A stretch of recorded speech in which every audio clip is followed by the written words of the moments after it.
What up, y'all? Another day, another survival tactic. I'm up in another hotel room, you know what I'm saying?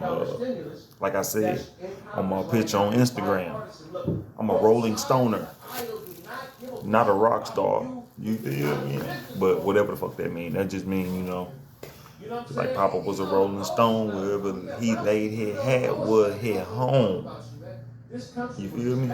But yeah, hold on. Let's dig deep down into why the fuck they pops was a Rolling Stone. Now, the Temptation said that they pops was a Rolling Stone because probably because he didn't want to. He probably was a cheater slash alcoholic slash always on the move. He probably was a provider type of shit. You know what I'm saying?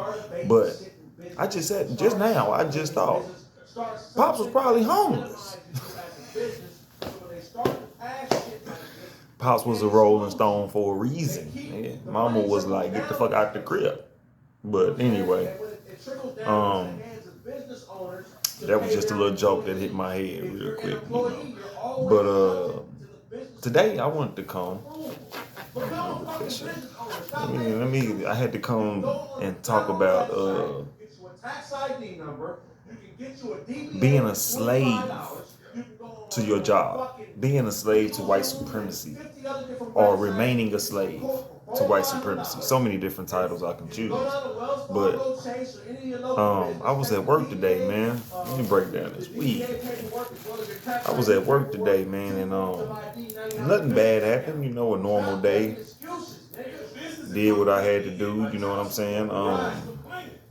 Didn't have no issues with no customers or nothing like that, or whatever the fuck. And while I was doing something at work, I just sat back and thought, like, damn, man, I'm still a slave.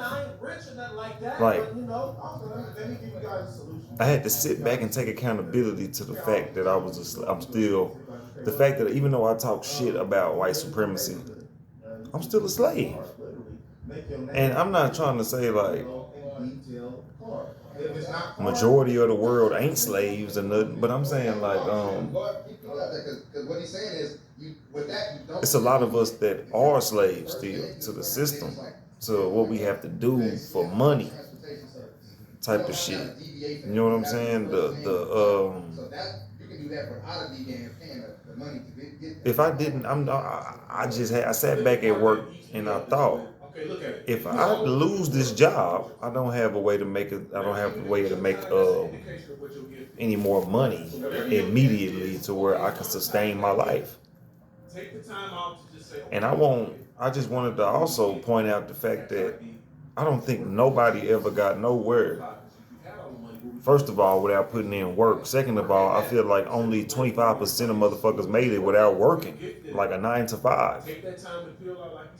It's only about 25, 35 max in my head that in this world of whoever we look up to that made it soulfully just not even having to work a job. And if they didn't have to work a job, somebody had some kind of resource to where a job wasn't even necessary if this was done right. If whatever the other person had for them was done correctly, he didn't have to work a 9 to 5. Now see, a few days ago I talked about being fatherless. The thoughts of being fatherless. My other episode. And this correlates with that. When you fatherless, you don't have the tools. Your father is supposed to be getting the tools through his life, and then by the time you need to start making cheese, he got a whole bunch of connections and all that shit for you to, connect to and continue his legacy. Now my father, he was just, I don't know, my nigga just kind of, I've met the nigga before. I've met the nigga more than once, more than twice. I met the nigga like when I was 8, met the nigga when I was 16. So, you know what I'm saying? I ain't met him no time after that. The nigga left again. So it's kind of weird. My relationship with him is not anger based. I'm not mad at the nigga. I'm just kind of like, well, what the fuck happened behind closed doors? And that's more of like, if I bump into him today, that's more what I would talk about. Like, man, what the fuck happened?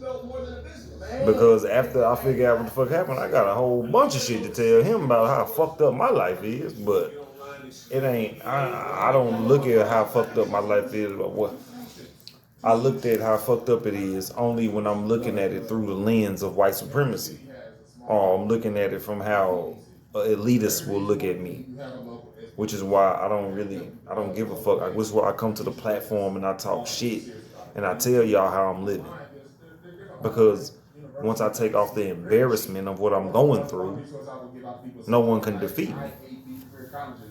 You know, once you take the hold of your struggle and be like, shit, this is me, this is what I'm going through.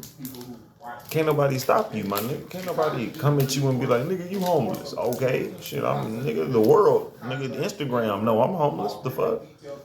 Social media, no, I'm homeless. Since that's where everybody want to take shit, I feel like in this world you should take that shit there first. You should. Whatever motherfucker got on you or some shit, nigga, bring it out to the world first. Be like, this what the bitch ass nigga gonna say. And let me tell you the truth. Let me tell you my truth. You feel what I'm saying? Because the truth is subjective too. The truth is what you choose to believe, nigga. So if any motherfucker thought I was a crackhead or something, if you believe it, nigga, it's the truth. You can perpetuate that lie and the world to end up thinking, hey, this nigga here is a crackhead. You know what I'm saying? If you push a narrative strong enough to where the shit I do is correlating with crackheadish shit, then you can, nigga, you can make me look like a crackhead. So, you know what I'm saying? But what I'm trying to say is, what I really wanted to say is, we are still slaves to money. Everybody on this earth is still a slave to getting this bread. And I don't know how long it's been. Nigga, Tupac was telling us to get money. Money over bitches. I was born in 92, so I ain't gonna go no further than Tupac. Nigga, he was saying money over bitches. You feel what I'm saying? Like, I was born into this shit.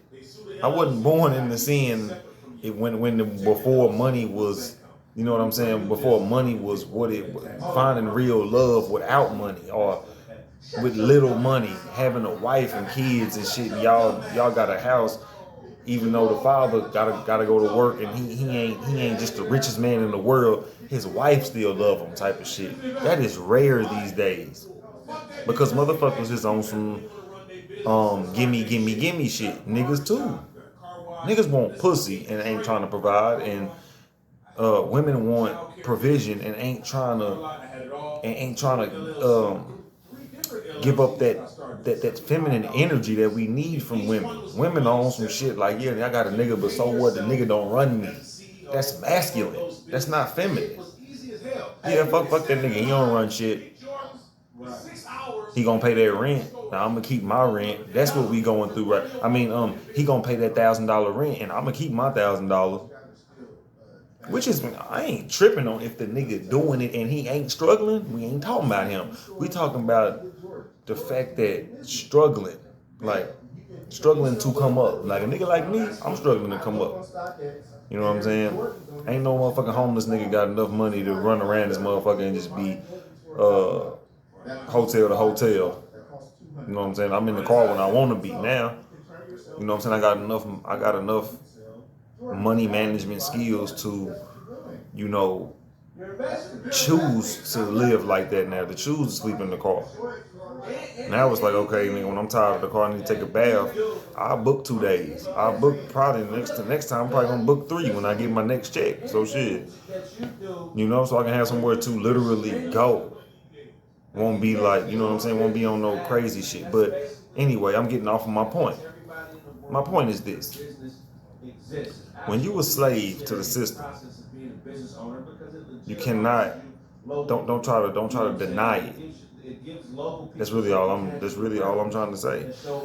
I was at work and I thought about it and I was like, shit, I gotta take accountability to the fact that I talk all this shit about white supremacy and about how working a 9 to 5 is, you know what I'm saying? I ain't never said it was like just super bad, but I'm saying like working a job, we are shitting on our dreams, especially a fucked up job. Now, if you working a job where you getting like 40,000 in a month or some shit, Nigga, you get 3,000 a week or something. Keep that motherfucker because you can sustain yourself quicker than what I can. But if you like me, nigga, and you making about 1,000 a check, nigga, you got to get it in, and you gonna be feeling it. I'm telling you, like me, I can honestly say, I make like $1,000. I make $2,000 a month. Let's say that. That's bullshit. That bullshit right there. Matter of fact, 2.2K a month. Now, how frugal I'm living, I can do something with that, and it's some shit. It's for sure some shit saved up, but um, it get to a point sometime where you realize, damn, even a motherfucker doing this can end up in the struggle, getting this much money. I remember when I was like, shit, I ain't never had $1,000 in my pocket. Now I get that shit, but I look at it like, damn, what's the next thing? Even though even though that manifestation took years to happen, I still manifested having $1,000 in my pocket, and I went and got that. You know what I'm saying? And the next manifestation is apartment, car, but that's basic to me. You know what I'm saying? That's slave shit. That's why I'm sitting back and I'm like, damn, am I just working to live like the next motherfucker that's scared of the struggle? Because I feel like, in a way, I'm so much of a slave in this shit of working a 9 to 5 that I'm like, shit, without this shit, I'm not gonna be able to accumulate the car and the apartment. You know what I'm saying? And with this shit, I can get the car and the apartment, but when I get the car and the apartment and I'm ready to go, I'm ready to branch off, I'm still gonna have to work here for some years. And you know what I'm saying? It's just so much, it's just a rat race, man. And I'm just sitting back realizing that I have to deal with the fact that I'm still a slave, and I don't know when the fuck this shit gonna end, because I'm just now starting this journey of building my platform and getting on shit and becoming the person I want to become. But some days I feel like it's too late, but my soul never allows me to just feel like I'm just out of there. So I continue to keep on doing what I do, man.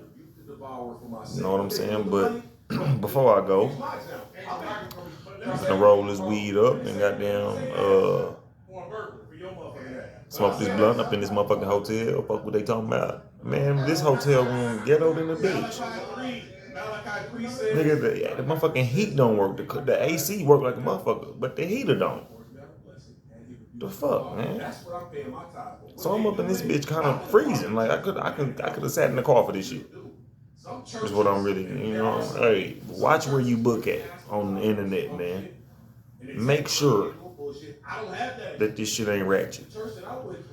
I'm only fucking with the Hamptons from now on. I'm only fucking with Quality Inn. Like them niggas, shit work every time. It's all good. I'm spend your money wisely, please. Cause I spent about 160 on this shit, and it's one of them porno goddamn. It's bullshit. But anyway. Y'all fuck with your boy, Jedi Cosmo Networks. Y'all go subscribe. You know what I'm saying? Try to end the slavery. That's all I'm trying to do, man. I'm trying to just stack up enough money to just end up quitting and sustain myself through whatever the fuck I invest in. You know what I'm saying? I really ain't got no plan in life but to live. Let me not say that. I got a plan in life, but I'm saying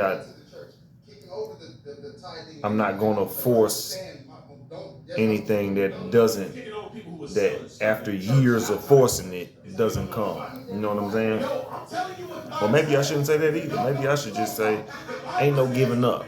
I'm not giving up until a nigga is just dead. But this episode was just more of my confusion. You know what I'm saying? I'm just more confused right now on how the fuck to get out of the rat race. How the fuck do a nigga get out of this slave shit? But y'all fuck with your boy, man. Holla at your boy. Y'all have a good day. Ponder on that, man. Are you a slave to your job? Cause I damn sure is.